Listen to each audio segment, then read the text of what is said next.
दोस्तों, अब आरटीआई कानून का उल्लंघन करने पर लोक सेवक के ऊपर बीएनएस 2023 के अंतर्गत आप एफआईआर दर्ज करवा सकते हैं। जी हाँ दोस्तों, इसलिए वीडियो को अंत तक देखें, तभी आपको पूरी बात समझ में आएगी। दर्शकों से अनुरोध है कि अगर आप हमारे चैनल में नए हैं और अभी तक आपने हमारे चैनल को लाइक और सब्सक्राइब नहीं किया है तो लाइक और सब्सक्राइब कर दे, ताकि आपको इसी प्रकार की नई और लेटेस्ट कानूनी जानकारी मिलती रहे। दोस्तों, भारत में लोकतंत्र की सुदृढ़ता जनता की सहभागिता और शासन की पारदर्शिता पर निर्भर करती है।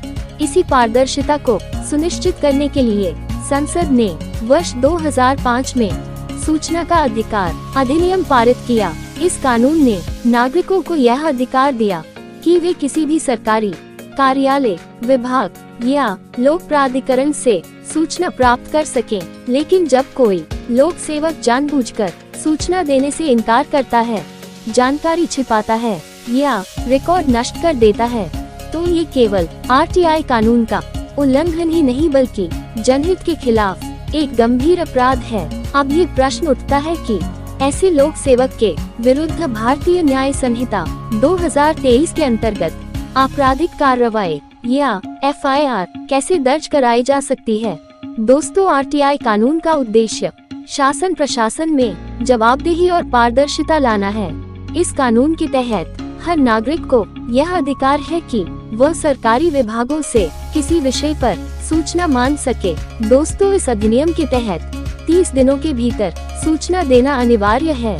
यदि सूचना जानबूझकर रोकी गई या सूचना गलत दी गई, तो उस अधिकारी पर 25,000 रुपया तक का जुर्माना लगाया जा सकता है।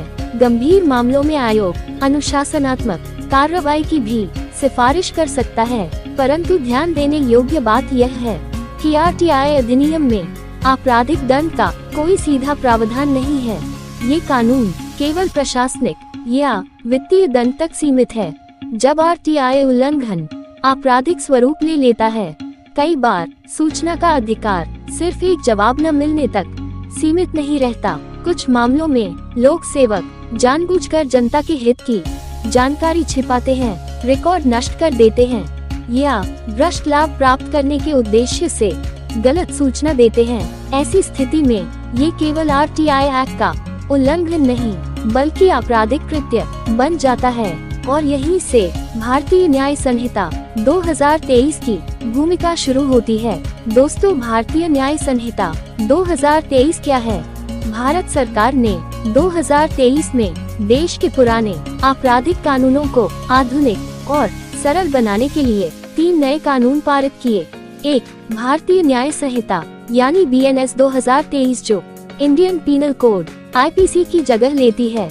2. भारतीय नागरिक सुरक्षा संहिता यानी बीएनएसएस 2023 जो सीआरपीसी की जगह लेती है। 3. भारतीय साक्ष्य अधिनियम यानी बीएसए 2023 जो एविडेंस एक्ट का स्थान लेता है। इनमें से बीएनएस 2023 का उद्देश्य अपराधों की नई परिभाषा, उनके लिए उपयुक्त दंड और आधुनिक परिस्थितियों जैसे साइबर अपराध, सरकारी कदाचार, दस्तावेजों की जालसाजी आदि को शामिल करना है। लोक सेवकों द्वारा अपराध से संबंधित प्रावधान बीएनएस 2023 में सार्वजनिक सेवकों से जुड़े अपराधों के लिए विशेष अध्याय दिया गया है। इसके अंतर्गत इस प्रकार की स्थितियां अपराध मानी जाती हैं। 1. यदि कोई लोक सेवक अपनी पद की शक्ति का दुरुपयोग करे। 2. यदि वह रिश्वत ले या भ्रष्ट लाभ प्राप्त करे। 3. यदि वह सरकारी दस्तावेजों को जानबूझकर नष्ट या छिपा दे। 4. यदि वह सार्वजनिक कार्य के निर्वहन में जानबूझकर अनुचित कार्य करे। इसलिए यदि किसी आरटीआई आवेदन में मांगी गई जानकारी को जानबूझकर छिपाया गया, दस्तावेज नष्ट कर दिए गए या भ्रष्ट लाभ के लिए सूचना नहीं दी गई, तो ये बीएनएस 2023 के तहत अपराध की श्रेणी में आ सकता है। दोस्तों, आइए जानते हैं किन परिस्थितियों में एफआईआर दर्ज की जा सकती है। एफआईआर तभी दर्ज की जा सकती है जब आरटीआई उल्लंघन में आपराधिक तत्व मौजूद हों, जैसे कि 1. जानबूझकर सूचना छिपाना या नष्ट करना। यदि लोक सेवक ने जानबूझकर सरकारी फाइल या रिकॉर्ड नष्ट किए ताकि सच्चाई सामने न आए तो यह अपराध माना जाएगा। 2. भ्रष्ट लाभ प्राप्त करना। यदि किसी लाभ के बदले सूचना छिपाई गई तो ये रिश्वत या भ्रष्टाचार के दायरे में आएगा। 3. फर्जी सूचना देना। गलत सूचना देना, दस्तावेजों में जालसाजी करना भी अपराध है। 4. जनता को धोखा देना। किसी नागरिक को उसके अधिकार से वंचित करने हेतु धोखाधड़ी करना भी आपराधिक कृत्य है। ऐसे मामलों में BNS 2023 की धारा 173, 175, 178, 184 जैसी धाराएं लागू हो सकती हैं, जो लोक सेवक के कदाचार, धोखाधड़ी या सार्वजनिक दायित्व की अवहेलना से संबंधित हैं। दोस्तों, आइए जानते हैं FIR दर्ज कराने की प्रक्रिया। यदि आप यह पाते हैं कि किसी लोक सेवक ने जानबूझकर RTI का उल्लंघन किया है और उसमें अपराध के तत्व हैं, तो आप ऐसी प्रक्रिया अपना सकते हैं। 1. प्रमाण एकत्र करें। RTI आवेदन की प्रति, PIO या अधिकारी के जवाब, यदि कोई मिला हो, अपील आदेश, ईमेल या डाक रसीदें, संबंधित रिकॉर्ड का स्क्रीनशॉट या साक्ष्य इत्यादि। 2. प्रारंभिक शिकायत। दोस्तों, आप अपने क्षेत्र के पुलिस थाने में लिखित शिकायत दें, जिसमें स्पष्ट लिखें कि संबंधित लोक सेवक ने किस प्रकार जानबूझकर सूचना छिपाए या दस्तावेज नष्ट किए हैं। 3. धारा का उल्लेख। यदि ज्ञात हो तो संबंधित BNS धाराओं का उल्लेख करें, जैसे धारा 173 लोक सेवक द्वारा पद का दुरुपयोग, धारा 175 सरकारी दस्तावेज को जानबूझकर नष्ट करना, धारा 184 भ्रष्ट लाभ प्राप्त करना। 4. FIR दर्ज करवाना। पुलिस अधिकारी को शिकायत मिलने के बाद FIR दर्ज करने का दायित्व है।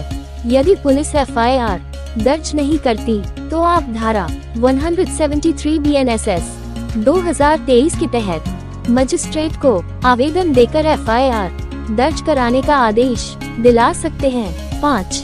जांच व अभियोजन। पुलिस द्वारा जांच के बाद आरोप पत्र यानी चार्जशीट दाखिल किया जाएगा और न्यायालय में सुनवाई प्रारंभ होगी। महत्वपूर्ण कानूनी बिंदु। दोस्तों, केवल RTI सूचना का न मिलना स्वतः अपराध नहीं है। पहले ये साबित करना होगा कि सूचना छिपाने के पीछे आपराधिक मंशा यानी मेंस रिया थी। सूचना आयोग में अपील या शिकायत दर्ज कराना अनिवार्य कदम है। ये प्रक्रिया आपकी ईमानदारी और सद्भाव को दर्शाती है।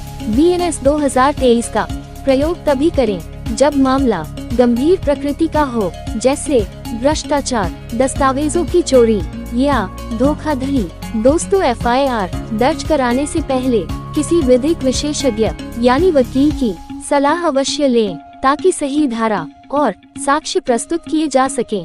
न्यायिक उदाहरण और व्यवहारिक पहलू। कई न्यायालयों ने यह माना है कि यदि कोई लोक सेवक सूचना छिपाने के लिए रिकॉर्ड नष्ट करता है या गलत सूचना देता है, तो वह केवल RTI एक्ट के अंतर्गत नहीं बल्कि आपराधिक संहिता के अंतर्गत भी दंडनीय हो सकता है।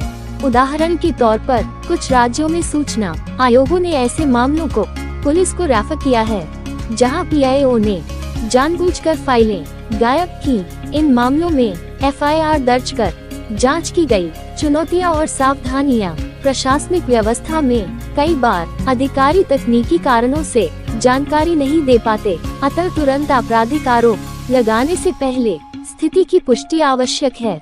FIR दर्ज कराने में कई बार पुलिस या उच्च अधिकारी अनिच्छा दिखा सकते हैं, क्योंकि आरोपी सरकारी कर्मचारी होता है। ऐसे में मजिस्ट्रेट के समक्ष याचिका देना बेहतर विकल्प है। भ्रष्टाचार निरोधक ब्यूरो या सतर्कता विभाग में भी समानांतर शिकायत दी जा सकती है। झूठे या बिना साक्ष्य के लगाए गए आरोप से आपकी विश्वसनीयता प्रभावित हो सकती है, इसलिए प्रमाणिक दस्तावेज रखना अनिवार्य है। नागरिकों की भूमिका और सुझाव। 1. हर नागरिक को अपने अधिकारों के प्रति जागरूक रहना चाहिए। 2. RTI का प्रयोग जिम्मेदारी पूर्वक करें, केवल सच्चाई सामने लाने के उद्देश्य से। 3. सूचना न मिलने की स्थिति में पहले प्रथम अपील और फिर द्वितीय अपील का उपयोग करें। 4. यदि इन सब के बाद भी अधिकारी जानबूझकर सूचना छिपा रहा है, तभी आपराधिक मार्ग अपनाएं। 5. अपने शिकायत पत्र में भाषा संयमित रखें और केवल तथ्यों पर आधारित आरोप लगाएं। दर्शकों से अनुरोध है कि इसी प्रकार की कानूनी जानकारी के लिए हमारे चैनल को लाइक और सब्सक्राइब करें।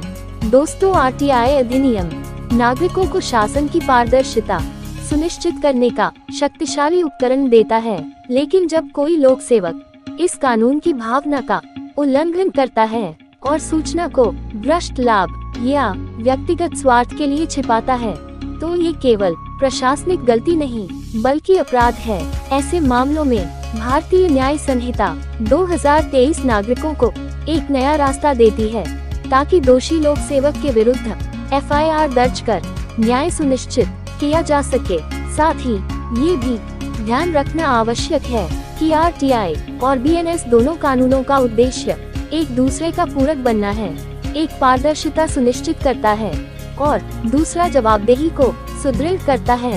अतः यदि कोई लोक सेवक आरटीआई के तहत मांगी गई सूचना देने से जानबूझकर इनकार करे, दस्तावेज नष्ट करे या भ्रष्ट लाभ के लिए जानकारी छिपाए, तो नागरिक को निडर होकर कानूनी प्रक्रिया अपनानी चाहिए।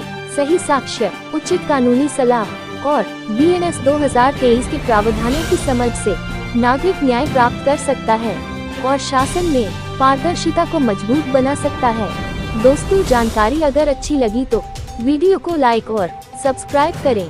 सत्यमेव जयते। जय हिंद, जय भारत।